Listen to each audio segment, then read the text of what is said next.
Hello, Nicoloff students. It's me, Mr. Jaime again. Hope you guys are doing well, staying safe and healthy. And as you guys should know, for these 2 weeks, we chose the theme of space. So for today's video, I will be talking about stars. Since I was young, I've always thought astronomy and anything related to space is quite interesting. And that's why I also chose stars, because the sun is a star. It's the closest star to the Earth, actually. And I just want to give you guys the actual definition of what a star is.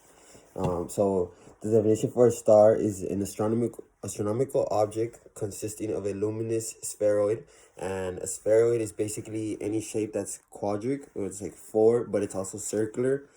And so yeah, so is a for a star is an astronomical object consisting of a luminous spheroid of plasma. And plasma is just, it's not like our biological plasma, like our blood, but it's more of the plasma of, it's one of the four fundamentals of matter. So which one is liquid, gas, plasma, and solid. So basically, star is a luminous spheroid of matter, of plasma, and it's held together by its own gravity.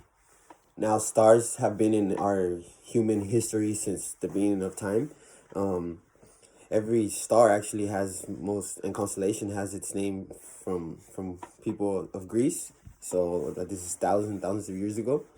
And during night, some stars are visible to the naked eye without a telescope, and they seem like a luminous point because of the immense distance from the Earth, which basically means that they just look like a little shiny dot because they are so far away. But in reality, they can be huge, sometimes even bigger than the sun. For some reason in history, most famous stars were grouped in a constellation, which basically means if there was one big shiny star and there was a smaller one, they would just, instead of making them individual, they would just group them. And that's how, like, kind of like the horoscopes and Leo and Scorpio and all those signs kind of got formed into human society.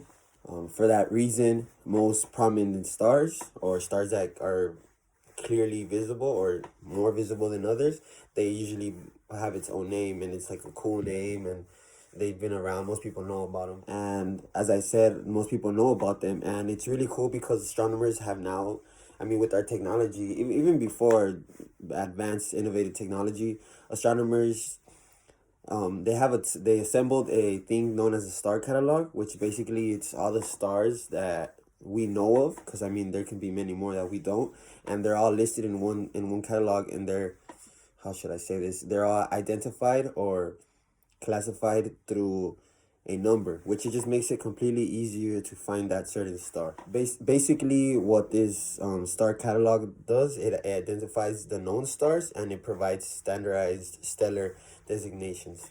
Now I'm gonna go a little bit more specifically into the composition of a star. So this was a little difficult for me as well because of all the terms. I mean, being an astronaut or a physicist, and like most jobs relating to science are very difficult. I mean, they're very fun and interesting, but very difficult. But don't be afraid. I mean, it's just simple stuff if you really think about it. It's just the words that kind of throw you off. But anyways, moving forward, during an active live star shine, like basically, like, how should I say this?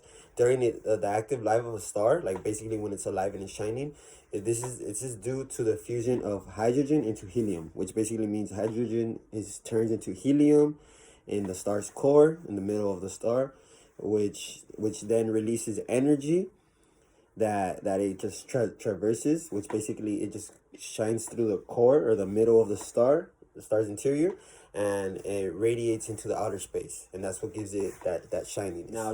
Now a little bit more also about the star's life, and just what it goes through. A star's life begins with a gravitational collapse of a nebula, and a nebula, all it's like I said, it's just big terms and or just small terms, but it's just terms that kind of throw you off. But basically, a nebula is just a interstellar, and interstellar just means inside of stars. It's an interstellar cloud of dust, hydrogen, helium, and other gases. So as I said before, a gravitational collapse of a nebula. So basically, all that dust, all that space dust, and all those gases, they collapse due to gravity.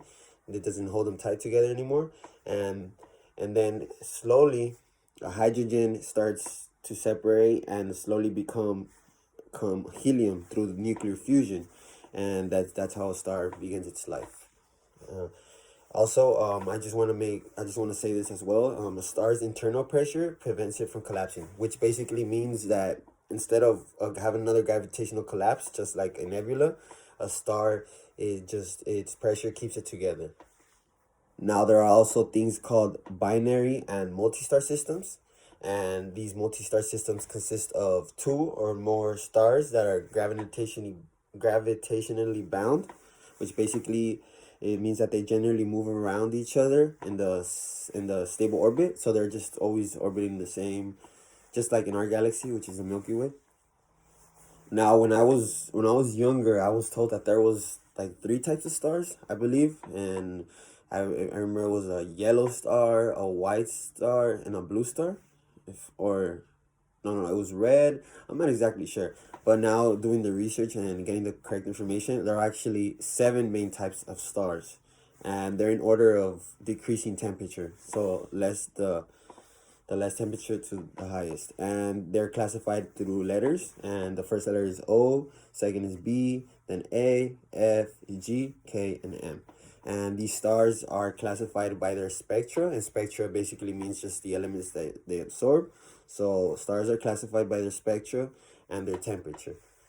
And just real quick, I just wanted to also mention some of the most famous, most contemporary constellations that we use, like, or not use, but that we know of. And I just going to list a couple, like Aquarius, Aquila, Aries, Canis Major, Gemini, Leo, Libra, Orion, Pisces. And I mean, these might sound familiar because, as I said, they are incorporated in human society because of horoscopes, and allegedly they can, like, depending on what day you're born, that's kind of how that works, but that's out of the topic. But anyways, these do sound familiar because they are part of our life. But they're basically just star constellations. Well, I invite you guys to do a little more research on stars and check them out because they're very, very interesting. Anything that has to do with astronomy. And I hope you guys enjoyed the video, and just remember to stay safe and healthy, to respect the COVID regulations, and hope to see you guys soon.